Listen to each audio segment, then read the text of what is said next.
Okay.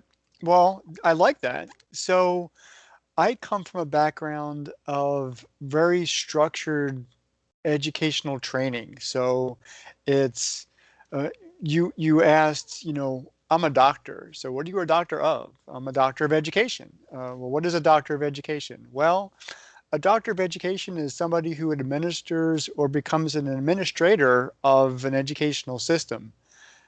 But I never did that. So I never walked into the administrative role.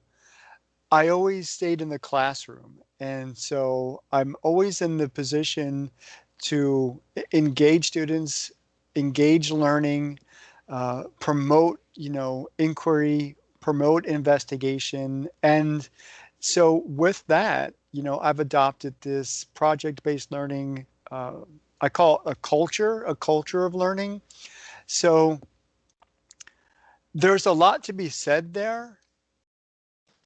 So we could go in many different directions in terms of, our conversation. It really depends on how you want to get there. I do have some ideas on time travel, but of course I can never prove it because I'm not in that science field. So I don't work for CERN, or I'm not trying to accelerate particles any faster than I can do it.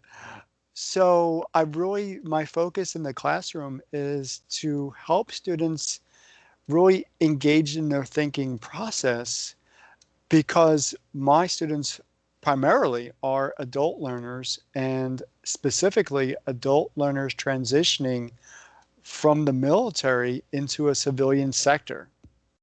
And because of that, they've really, being in the military, have a very linear way of thinking about something. So there isn't a whole lot of, well, what do you think about what we should do here? Or do you have any thoughts on how to solve this problem? No, there's already a book. There's a manual. It says, when you face this situation or problem in whatever role that you are in, you follow these procedures. And if we are going to transition, or if I'm going to help them transition out of that, very structured mindset into a civilian workplace that really needs, as you had just said, thinkers, problem solvers, people who can analyze, critically think, provide all of those efforts and energies into solving a problem, and there may not be a predetermined solution for that problem,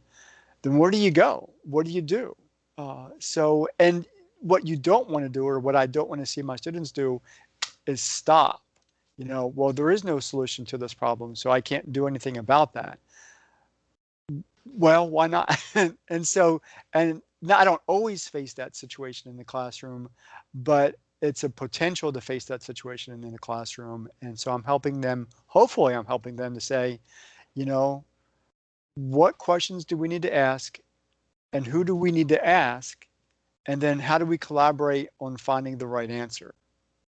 So that's kind of where I come from in terms of my philosophical approach to education. And it has nothing to do specifically with my very structured education doctor. With that, that kind of gives me some leverage in terms of who I can talk to, and how I approach culture, a classroom culture or a school culture. So yeah, again, we could go in many different directions, and it's really up to you how we want to face this conversation, because there's a lot to talk about.